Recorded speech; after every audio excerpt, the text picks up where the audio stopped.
Okay.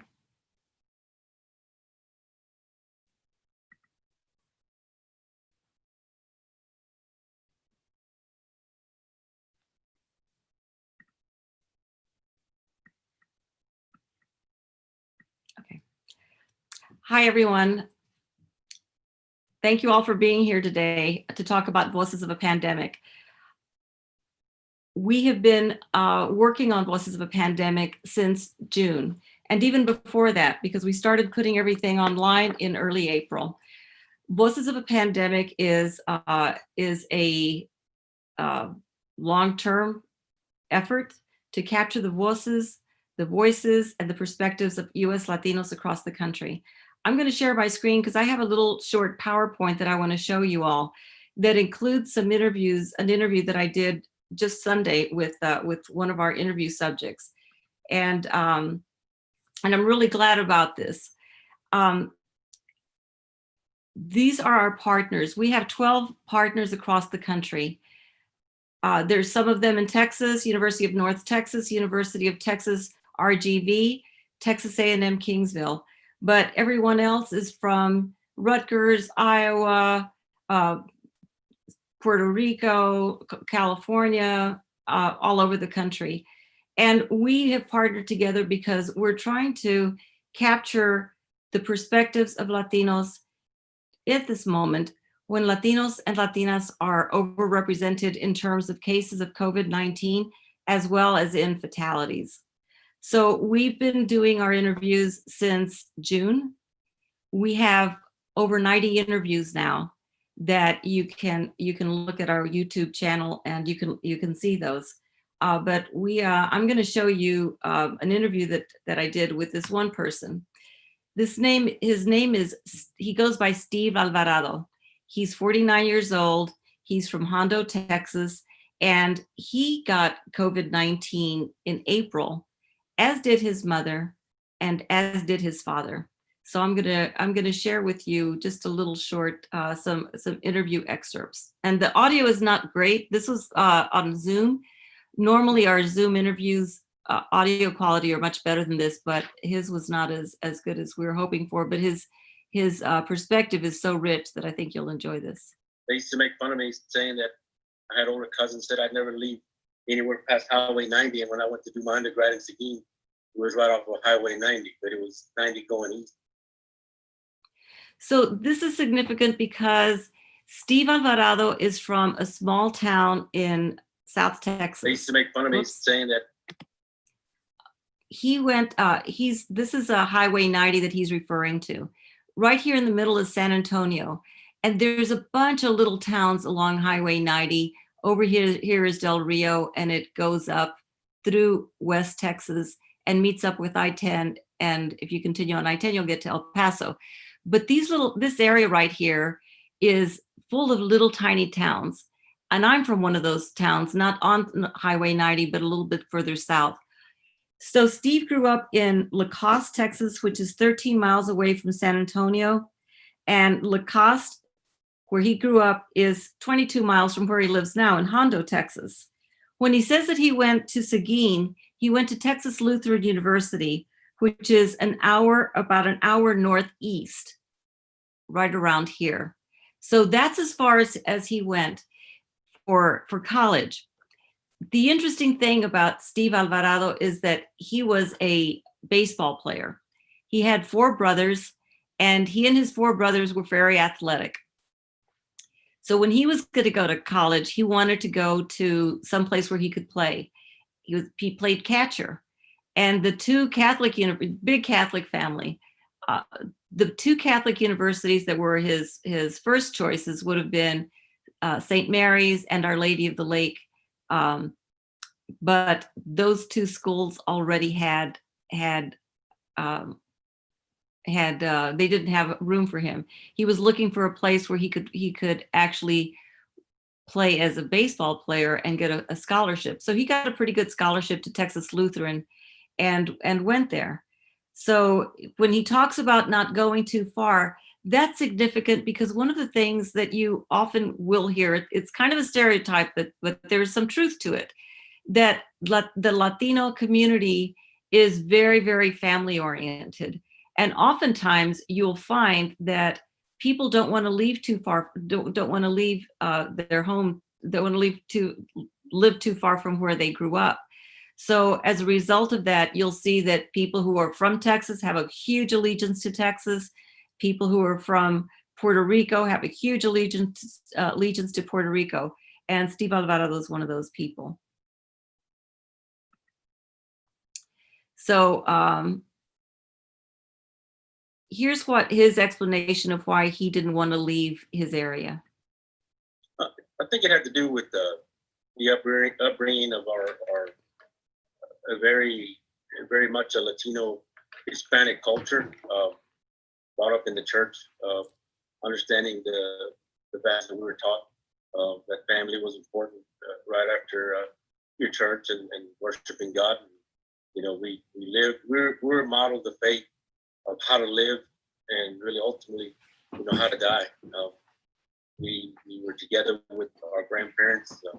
We were blessed to see our grandparents go and saw the process of life that happens with a lot of love in our family, a lot of time to get together. So I think it had to do. His father was named Juan Fierros Alvarado. Mr. Alvarado, the father, got sick in early April, and he passed away of COVID-19. He had gone into a doctor's office. They had been pretty careful. He had gone into a doctor's office to get to get results from an X-ray, and apparently that's where he contracted it, because it later turned out that there was someone in that office who was infected. When he died, he was 75 years old. He had been, before he retired, a wholesale grocery store manager. His life revolved around his family and the Catholic Church, big Catholic family. He played baseball and he coached his boys' baseball teams. He had 4 sons. He was married 53 years. And that only tells part of the story, though. I've been watching PBS on Friday afternoons, and they have this little commemoration to people who have died of COVID-19. Because oftentimes we see the numbers, which are, last time I looked, about 212,000 people had died in the United States of COVID-19. Those are the numbers, but what you don't understand are the people behind that and the lives that were really lost. The lives that were lost and the loss that it means for not just the families, but for their larger communities, because these people do play roles, not just within their own families, but in their larger communities. So this is Santa Rosa Hospital, and this is where the older Mr. It worked out some way where I was able, so that the night they allowed me to go into the hospital, they walked me, they escorted me up to the floor where he was at. And it turned out, like I told you, that was ground zero of COVID-19 in San Antonio, because everyone on that floor had COVID-19. And I walked in there with gloves and my mask, and still it new to me wearing gloves and a mask, but knew I had to have it on. So I was very safe with it. You can spend as much time as you can, as you want to with him. We'll give you as much time as you want to be in private with him. So I got to go in and see my dad. He had already passed for about an hour and a half. I got to thank him. I thanked him for the things that he done. I was thankful for everything that he was for us, the years that he spent to provide for us, and the things that he did as a man, as a father, as a husband. But the whole time that I'm in there, these alarms, these code alarms for these people that are going into respiratory failure, it was like a war zone. It was all around me. And the nurse who was there was a lady from Mexico. She was the head nurse there. She said, look, I said, I was with your dad when he passed. She told me in Spanish. She said, I was with him when he passed. We got to pray together. And I thanked her. And of course, it was a tough time for me, but there was some kind of solace that was there, even the drive up there. And what got to me was this nurse, and then her manager, the main head nurse. She was a Anglo lady, and there was doctors on the floor talking to people, trying to tell people, you can't come in here. I'm trying to make you understand your loved one is in respiratory failure. They couldn't make people understand why they couldn't be there with their loved ones when they're all passing. And they were literally every 5 minutes. And those people were rushing back and forth. Well, the nurse, when she told me that, she said she started crying. She said, "We don't get up to come to work to see people die as fast as they're dying right now. We can't keep up. There's nothing we can do for them." Until they was retired, and I thanked them for their service. And I found out a week later that one of my friends that I grew up in high school, his mom was in one of the rooms a couple doors down. His mother passed away the following morning. And then I had another friend that I think his father, his uncle, that also passed away the following morning on Saturday. I don't think people understood the extent of it. Whatever comes out of the situation or what's published about it, people need to understand that there was a situation of a pandemic that I'm sure people went through back in the day of the influenza pandemic, but those families, they were able to be physically with their loved ones when they passed. But the separation that this pandemic has caused, we weren't able to have our rituals. We weren't able to have our closure. We weren't able to see our loved ones take their last breath and have those blessings to have that. So that the ninth. Oops. It worked out some way. Oops, sorry about that. It worked out some way where I was able. Sorry about that. What we're missing, if we're only looking at a news story about this person who has died, are some of the behind the scenes facts of their lives and the really bigger idea of who these people were. So for instance, we would not have known that this man was part of they had these amateur baseball leagues throughout South Texas, throughout the United States, really. But there were ones that were specifically for Mexican American young men in South Texas and in northern Mexico. They played against each other. There were also leagues for other groups. There were some for African Americans. There were some for Anglos. Sometimes they played against each other. It's a really rich history. And the fact that this man, the father, Juan Alvarado, played amateur baseball until he was 28 years old and loved to play. He was center field. He played center field and he loved to play, and he loved to coach his kids in when they were in Little League. We wouldn't have known that. We wouldn't have known that he was a huge Cleveland Indians fan. We wouldn't have known that how very dedicated he was to his family. So that to me is It worked out some way. Sorry. That to me is the great hang on. That to me is the great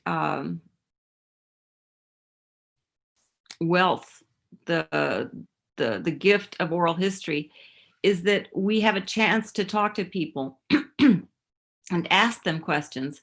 And if we don't understand that answer, we can ask follow-up questions and get greater clarification and greater detail. Things that for Steve Alvarado is so second nature that he may not think that it's worth mentioning. But for someone who's outside will understand that the how novel this is and how unusual it is. When I was interviewing Steve Alvarado, for instance, he talked about very, very religious, very close to the Catholic Church. He said that he was a member of this organization called the Guadalupanas. So I know what that is because I'm from the same area, the same background. I'm Mexican. But people outside of our community may not know that. So it gives me a chance to ask him more questions about the Guadalupanas and what that means. And he went into detail about Our Lady of Guadalupe appearing in Mexico City to this Indian named Juan Diego, who was told by Our Lady of Guadalupe that she wanted a church built in her honor there. He was able to tell that so that someone listening to that interview and listening to him explain it, whether they are Cuban American or whatever, they will be able to understand immediately what Our Lady of Guadalupe means and what this organization that he belonged to means, signified for him. It's also going to be something that in 50 years and 100 years, people will be able to listen to these interviews and watch them and know this is what was going on with these people during a time of great of health crisis and a financial crisis. This is what's going on. It also gives us a chance to look at Steve Alvarado is interesting for many different reasons. He's a COVID survivor. He is the son of someone who died of COVID-19. He's also an educator. He's a father, he's a parent. All of those will mean different things, and there's different information to pull out of each one of those experiences.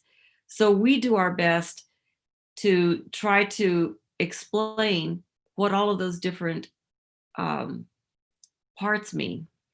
And it was really significant to be able to listen to him as he's describing being a teacher and making sure that his teachers are going to be taken care of, but then also being concerned about what this is going to mean for his students as well. So the thing about oral history that I love is you could say, just sit in front of a recorder and record your thoughts. But without that intervention of someone asking you the questions, that will not, the account that you are going to leave is not going to be as full and as detailed as otherwise. So when we do our interviews, we really try very hard to ask lots of questions so that we can understand what that person means, to clarify it, and also to go a little further, to prod people, to explain something, or to even go in a little slightly different direction. And so, for instance, when I was interviewing Steve Alvarado on Sunday afternoon, he was talking about his father, and he was talking about how much he admired him, all his dad's admirable qualities. He was generous, he was patient, he was a very astute observer of human weaknesses and strengths, and was a manager. And he went on, Steve went on and on describing his dad. And at the end of it, I said, it sounds like he was your hero. And he got very choked up about that, because indeed, in a lot of ways, his dad was his hero. And I think that's another important element to include in these oral history interviews. It's a loss to that family, but also it's much more than just a father's influence. It's someone that Steve had gone to for guidance, and so that guidance is gone. So it may sound crazy to people who are younger, but as someone who lost both of her parents as an adult with children of my own, I can tell you that you never stop grieving for your parents. And for Steve, it was such a shock to have lost his father really quickly. His father went from not feeling well, playing cards one night, and then within 4 days he was gone. So that's an important thing. The themes that have emerged from our interviews, and like I say, we have over 90 interviews now from us and from our partners on our YouTube channel. So if you'd like to see them, you can go to our YouTube channel. Just go to YouTube and search up Voces Oral History Center and subscribe to it, and you'll see our interviews are put on there first. There'll be a very short description of that person's experience. Ideally, what we're trying to aim for is having their age, and just a short explanation, just one sentence that describes what their involvement in the COVID-19 period has been. So you'll see it there. But what we're really aiming for is we're taking those interviews and we're creating raw transcripts, and then from auto-generated transcripts. But then we also are editing those transcripts and creating indices from those, so that these transcripts and the indices are synchronized to the actual interview on our website. So if you go to our website, vocescenter.org, that's the shortcut, vocescenter.org. If you go to our website and you look up the pandemic, Voices of a Pandemic collection, you can go there and you can click on there and you can call up interviews that have gone fully processed. Now, this is a very painstaking, labor-intensive, and time-intensive process, because what it requires is you have to watch the interview and then edit that transcript. And the auto transcription service that we use is pretty good, but when someone has just a slight accent, or whenever they use any kind of Spanish words, it goes crazy, and so it doesn't know what to do with that. So that's our ultimate goal, is to take all of the interviews and put them on there. So the question that you may ask is, why is Voces spearheading this? Voces is spearheading this because we've been doing oral history since 1999. And we have borrowed from the best oral history centers and projects that we know. The oral history community is a pretty generous community. And so when we first started off, I visited the Holocaust survivors oral history effort that they had at Universal Cities. It's now moved over to the University of Southern California. But they were interviewing Holocaust survivors. And they got their funding through a $1 million gift that Steven Spielberg gave them. And with that $1 million, they had done amazing things, including they had put together this pre-interview form that was very, very full. It was about 40-something pages long.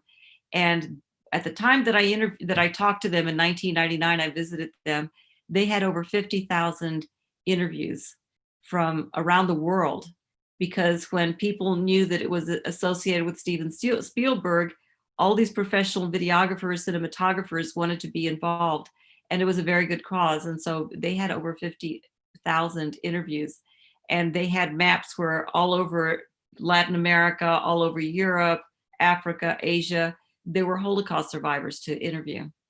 It was an amazing thing. So we asked them if we could borrow their pre-interview form. They said yes.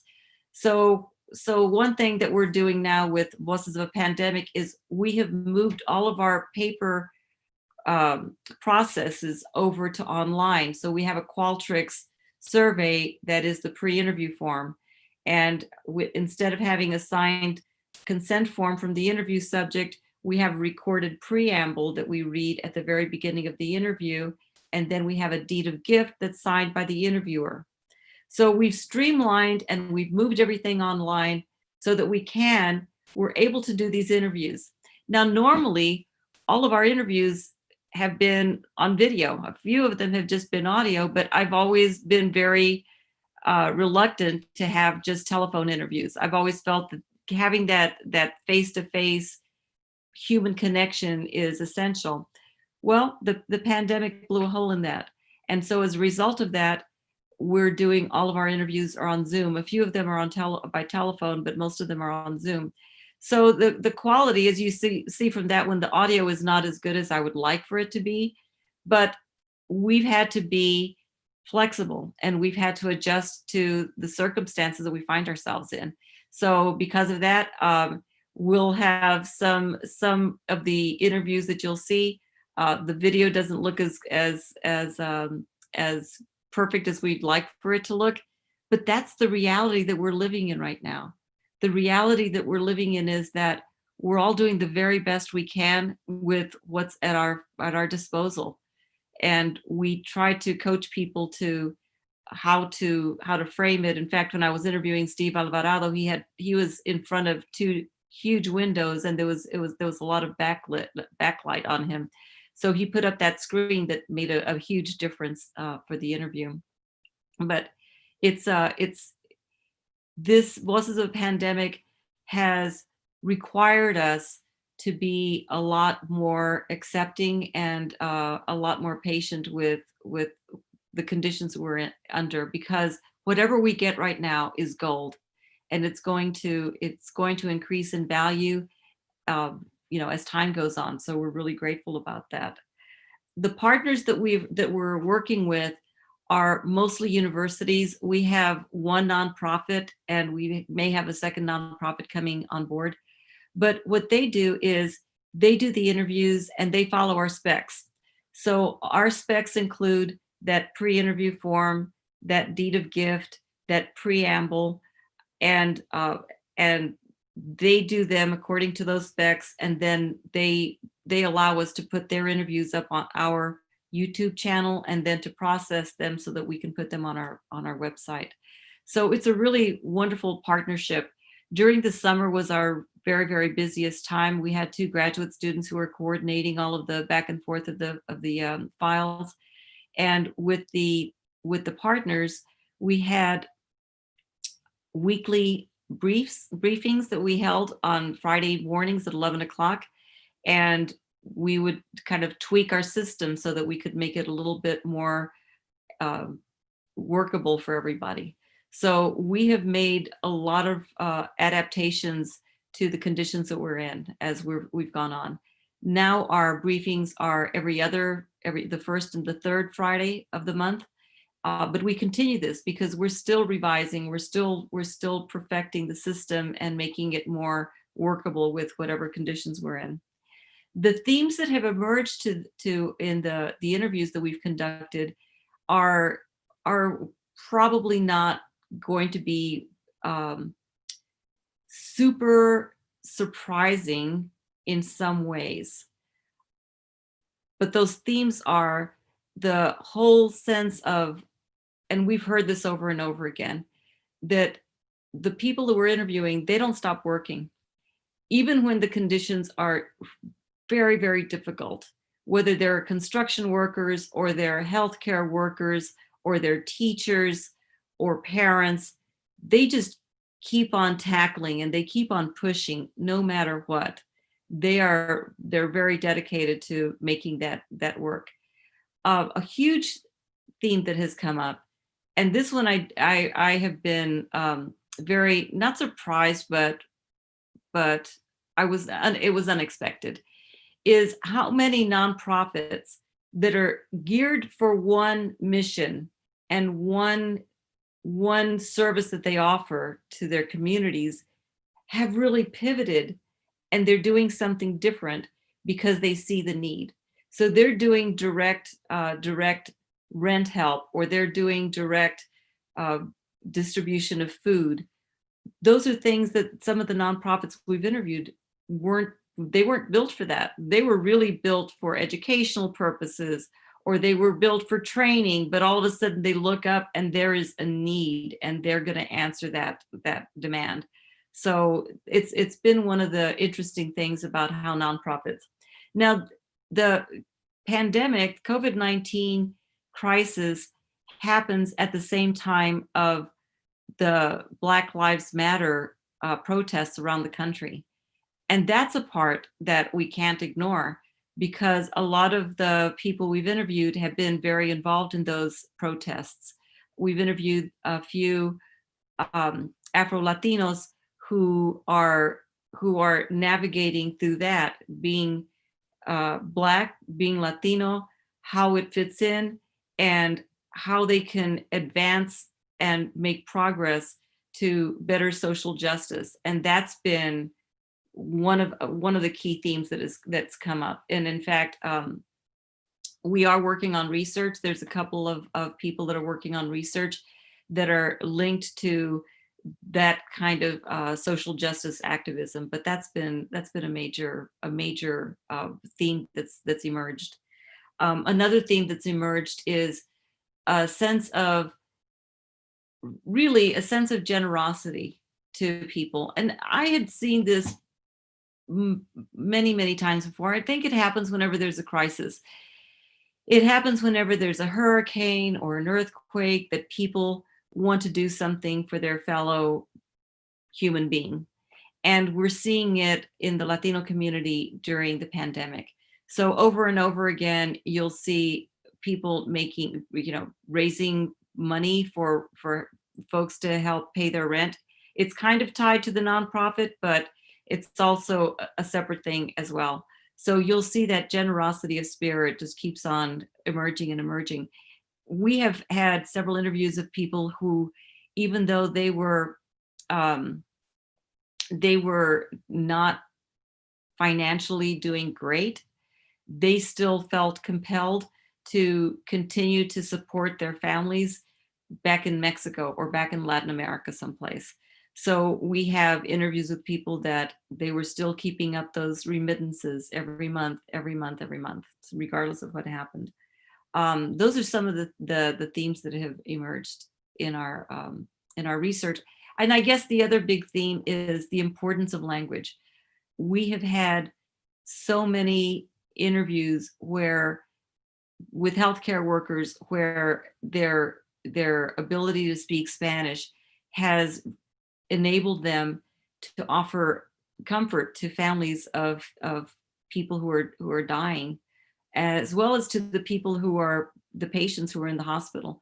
Over and over again, we've seen that the use of Spanish has really been essential to folks. So those are some of the themes. So we are working, Voces has always been involved in conducting research on whatever we're working on. So we have always been an oral history center that we're doing the interviews, but there's the research aspect of it, the publication aspect of it. So as a result of that, we have produced, for the World War II generation, we've produced 5 books.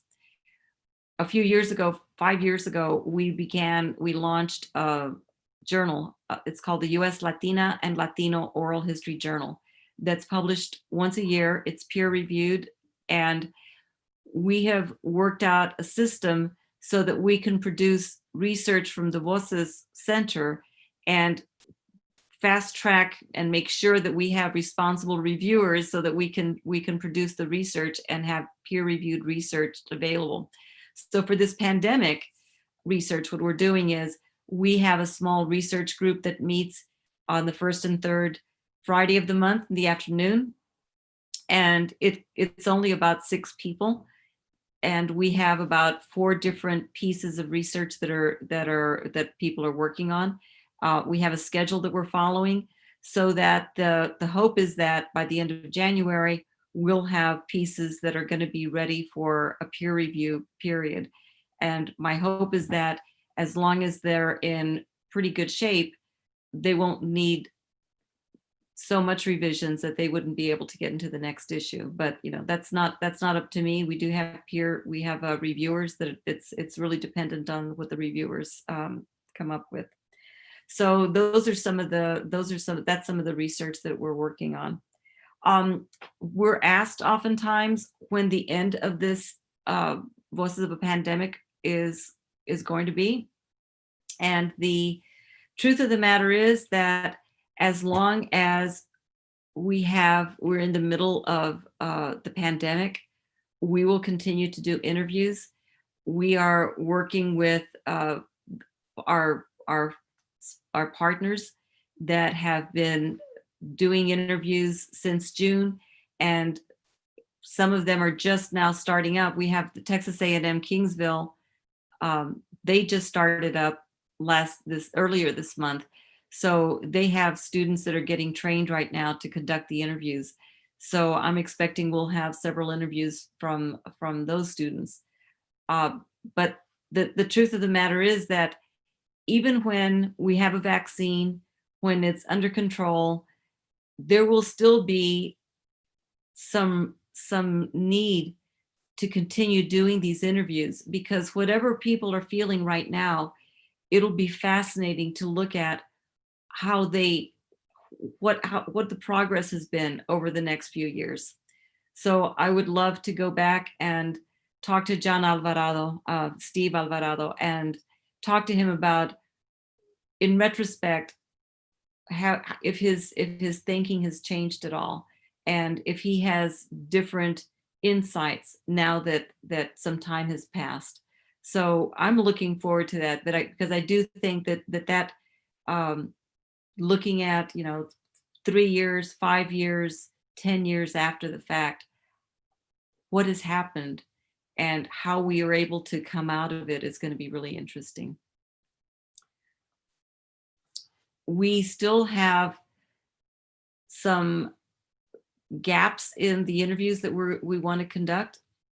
And some of them are, we want to have interviews with farm workers. We're finally getting our first interviews with farm workers in the next week or so. We still haven't gotten interviews with people that work at chicken, poultry, and meat processing plants. And those are people that were very, very hard hit early on. We want to make sure that we get their interviews, and those, it's just been a little bit difficult to cultivate those sources to work with that. One thing that has really been reinforced to me is the requirement of trust. When we began this oral history project with Voices of Pandemic, we had people that we knew already, but to expand beyond what we're doing now, to find those farm workers, to find those meat processing people, it required a lot of source cultivation. And that's going back to contact people who maybe have an idea of how we might be able to, whom we might be able to find. And then from those trusted sources that we already had, then they have their own networks, and they were able to network us to people that could give us those kinds of links to people. And then, so it really has been, and it's an ongoing process, making those links, because you have to have the trust. People have to trust that we're not going to misrepresent what they're telling us in any way, or make them seem undignified. And they need to be able to appreciate, we need to be able to appreciate that wherever they're coming from, that we're going to honor them in some way and honor their stories. So that's been important to us. We have, it's ongoing. I'm on the phone. Just yesterday, I was in the middle of lab, and I got a phone call from somebody who I've been trying to get in touch with him to find those farm workers, in fact. And he finally called me in the middle of lab, and I went ahead and I took that call, because it's important to my other students in another class to do those interviews. So so that in essence is what the result is. I think we have so much material now. We have for the Voices of a Pandemic, we have the 90 interviews, over 90 interviews, and we are asking them for photographs. We have enough that we could continue doing research. We could continue producing audio stories or video stories. There could be a documentary at some point. So we have lots of material to work with, and it's going to, and we don't have a numerical limit of how many interviews we want to do. How we look at it is, if you're able to do the research around this particular topic, then that's kind of the goal that we're looking for. Because if we're just going to interview everybody in the world and there's no cohesion to it, it would be hard to get some research out of the interviews we're doing. So that's why I encourage people to figure out what part of the story you want to tell, and then focus your attention on those interviews, because that's how we're going to be able to get some great research from that. I can't tell if there's any questions from anyone.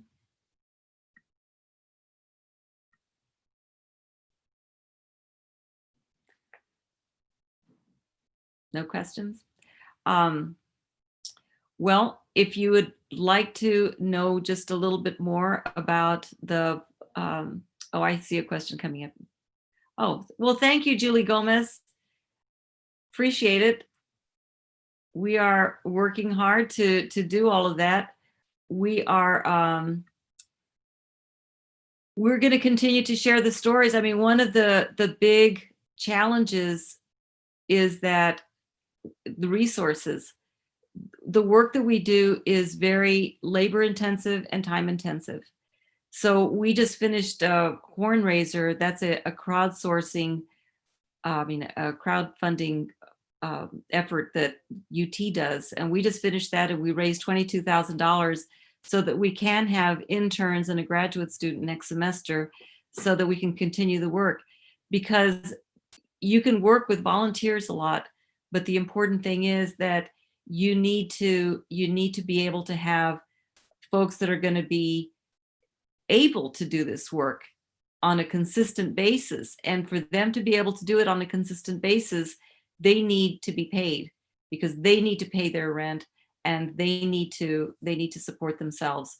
So we are very, very fortunate that we work in a college of communication with incredibly talented young people who are able to conduct interviews and process the interviews and do all of the behind the scenes work that if I were to show you everything that's involved, your head would probably spin, because it really is. It's quite a lot of work, and it's very it requires a certain level of skill and people being conscientious.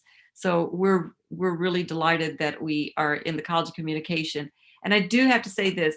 So the Voces Oral History Center is one of the few in the country that's housed in a journalism department within a College of Communication. That's very unusual.